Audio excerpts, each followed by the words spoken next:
Bonjour, bienvenue sur La Malle en Coin. Alors aujourd'hui, il se trouve que j'étais en train de nettoyer, brosser, vous voyez ici les métaux de cette malle, quand je me suis aperçu que, en fait, elle a été attaquée énormément par les vers.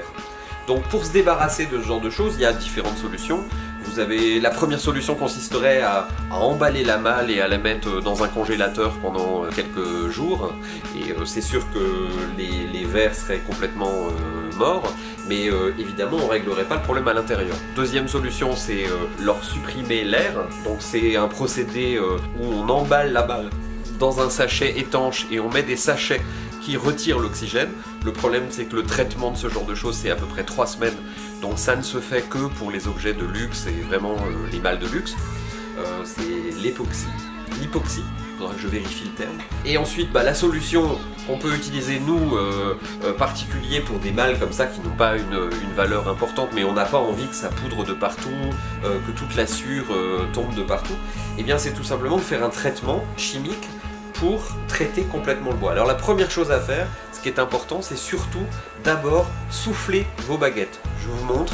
Donc un compresseur. Si vous n'avez pas de compresseur, vous pouvez prendre des bombes pour les PC portables par exemple qui permettent d'avoir de l'air comprimé.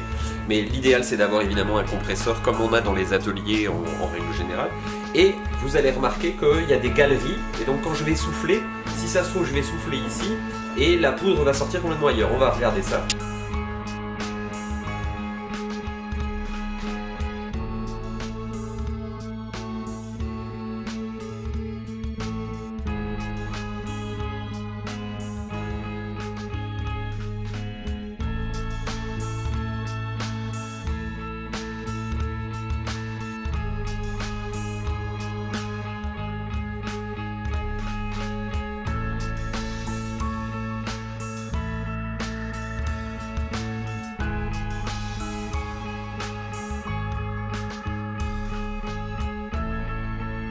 Une fois que la totalité de votre bois est fait, on va procéder à des injections.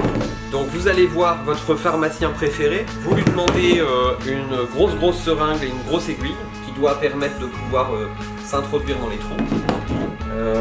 Ça coûte pas grand chose en pharmacie, ça coûte beaucoup moins cher que dans les sites de bricolage.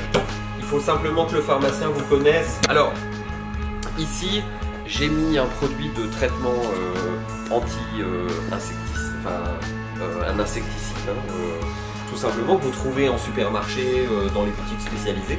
Et puis je vais vous donner un exemple. Quand on injecte, alors j'injecte doucement dans la galerie, ma galerie se remplit. Quand j'ai l'impression que j'ai fait le tour de la galerie, on voit, voyez, ici, je ne sais pas si on le voit sur l'image, mais c'est pas évident, mais le produit arrive jusque là. Si je viens piquer un peu ailleurs, par infiltration en fait, on voit que ça sort là-bas. Et je vais en gros injecter du produit tous les 5 cm. Que si vous enlevez pas la poudre, eh bien elle se mouille avec l'injection. Alors évidemment, quand par la suite vous poncerez ou vous brosserez le bois, port du masque obligatoire, puisqu'il ne faut pas respirer ce genre de produit. C'est aussi la raison pour laquelle il faut faire ce genre de traitement que en extérieur. Il ne faut pas que ça se fasse en intérieur. Ça serait mauvais pour les gens qui sont dans la même pièce. Là, on voit très bien l'effet de l'infiltration. Vous voyez, il y a des veines du bois qui apparaissent en plus foncé. Là, j'injecte beaucoup. On voit aussi les veines du bois qui apparaissent là.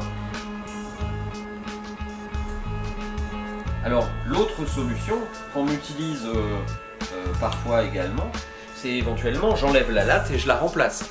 Mais ça impose d'avoir une défonceuse, de savoir travailler un peu à la toupie pour refaire les formes. Alors dans un atelier d'ébénisterie comme ici, c'est pas un souci. Mais d'abord, ça ne conserve pas la patine de l'objet, donc on essaye d'éviter. L'exemple typique d'une malle protégée comme ça, c'est la malle lit de Savorgnan-Brazza qui est exposée dans un musée à Paris, où une amie restauratrice d'objets d'art a fait le traitement chimique exactement de la même façon.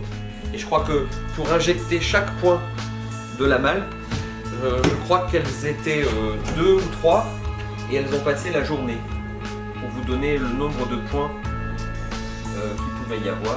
Parce que c'est une malle qui était très abîmée. Donc elles ont fait des injections absolument partout. Et cette malle aujourd'hui est exposée au musée des Arts africains.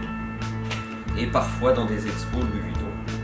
Alors je le fais toujours avant que la malle soit lavée, de façon à pouvoir laver et nettoyer mes petites bêtises, puisque là je vais très très vite. Sur une malle avec une toile de grande valeur, on injecte beaucoup plus lentement, de façon à être certain de ne pas déborder, de ne pas faire de bêtises. Alors une fois que vous avez fini, il est impératif de nettoyer la seringue avec de l'eau savonneuse et de bien la remplir, la vider, la remplir, la vider, ce qui vous aidera à conserver vos aiguilles. Je crois que le prix d'une seringue comme ça doit être 4 ou 5 € en pharmacie, donc c'est pas un gros investissement. Sinon vous pouvez utiliser des bombes de produits plus courants encore que vous avez chez Leroy Merlin, le xylophène, en bombe avec directement un petit tuyau et un petit fil. Vous n'hésitez pas non plus à injecter entre les lattes. Là il se trouve que le bois de la structure n'est pas du tout abîmé, donc en fait je n'injecte pas à l'intérieur parce qu'il n'y a pas de traces d'insectes, le bois est sain. Mais par contre j'injecte partout ailleurs. Alors ici, une fois que cette partie-là sera sèche et que vos produits ont bien imprégné, on va maintenant utiliser un durcisseur. Alors il existe différents types de durcisseurs sur le marché. Vous avez des durcisseurs de ce genre là, par exemple, durcisseurs de bois vermoulu chez Libéron, c'est ce qu'on trouve chez Leroy Merlin. Et puis vous avez une petite pipette et vous allez déposer votre produit comme ça là sur le trou. Moi je trouve pas ça fantastique pour une malle qui est dans cet état là. Par ailleurs, comme c'est transparent, vous ne voyez pas bien ce que vous faites. Donc je vous suggère plutôt un autre produit qui est plus facile pour les débutants, durcisseur Saint-Aubois. Il est composé de 2 composants. Vous avez une résine et un durcisseur. Le mode d'emploi est assez facile. On va utiliser un bouchon de produit A, on va dire. Donc là en l'occurrence, ma malle elle a beaucoup de trous, donc je vais utiliser 2 bouchons. Vous revissez le bouchon sur le bon flacon et vous ne vous trompez pas. Et puis je vais utiliser 2 flacons de produit B. Vous voyez, ça fait un genre de précipité blanc. On va plier tout ça. Il faut bien accrocher au fond pour récupérer le produit. Il y en a un qui est très visqueux, celui-ci, et il y en a un qui est beaucoup plus liquide. C'est un peu visqueux. Normalement, on met un bouchon d'eau. Alors moi, je vais mettre un tout petit peu plus pour faire mon mélange. Alors, j'ai pas mis beaucoup plus, hein, c'est vraiment un poil plus. Alors, il ne faut pas faire des doses trop importantes parce que comme ça sèche assez vite, il vaut mieux en faire 3 fois ou 4 fois plutôt que d'essayer de faire tout en une fois. J'ai ça, et donc vous allez voir l'injection. J'injecte directement dans le bois.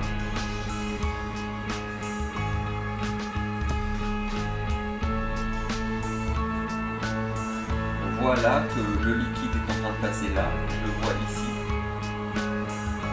Hop, il est arrivé là. Il faut toujours un petit chiffon. On va faire à côté. Voilà, il est en train d'arriver là. Donc c'est vraiment des galeries, hein, un petit jeu de patience. Parfait pour ceux qui aiment les jeux genre puzzle. On injecte, on voit qu'on arrive presque au débordement. Hop, on relâche. Alors il ne faut pas forcer trop sur la seringue, parce que le risque c'est que vous bouchiez l'embout de la seringue et qu'en retirant la seringue, vous preniez une giclée de produit. Donc l'idéal, pour ceux qui n'ont pas l'habitude, c'est d'avoir des lunettes. Ça m'est arrivé à mes débuts, donc faites attention. Vous voyez là, on remplit bien. Quel est l'intérêt de ce produit? C'est que, évidemment, là il est jaune, il est un peu jaune, ce qui vous permet de voir où est-ce qu'il sort.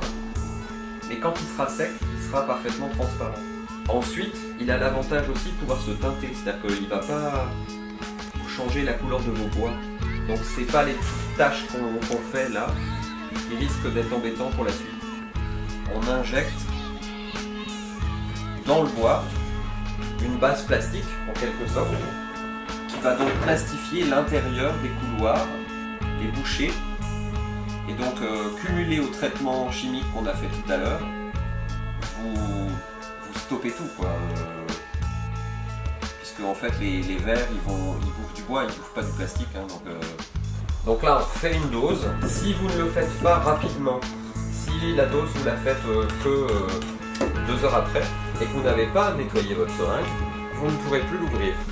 Donc il est vraiment important parce que le produit va évidemment sécher dans l'aiguille. Alors nous, sur certaines pièces ou sur certains trous, comme par exemple ici, je ne vais pas hésiter à faire des injections, à revenir le lendemain, à refaire des injections. C'est la raison pour laquelle le délai de restauration d'une malle ne correspond pas forcément au nombre d'heures passées dessus.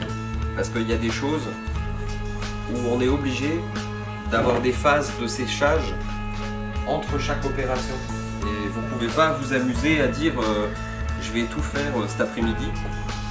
Donc il faut toujours prendre son temps, avoir un local aéré extérieur, protégé.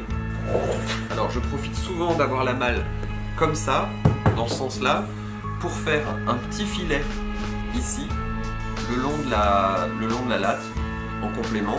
Je vais le faire sur toutes les lattes qui sont à ma disposition ici. En plus, quand vous longez quelque chose, c'est assez rapide. Hein.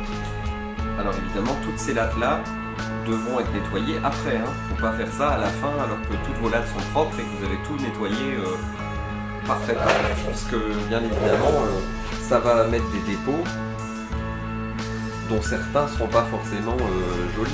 Voilà, je m'y attendais pas, donc j'injecte sans fin là. Voilà. Voilà, alors en gros, si on regarde ce que le produit fait sur un morceau de bois,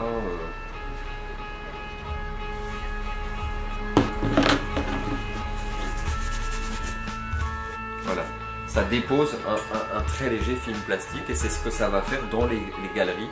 Ça va durcir complètement le bois et d'un bois vermoulu, vous pouvez récupérer un bois qui a des propriétés suffisantes pour être travaillé, pour être scié, pour être poncé, pour être cloué, alors que sinon vous auriez absolument n'importe quoi. Voilà, une petite vidéo, j'espère qu'elle vous a été utile. Abonnez-vous,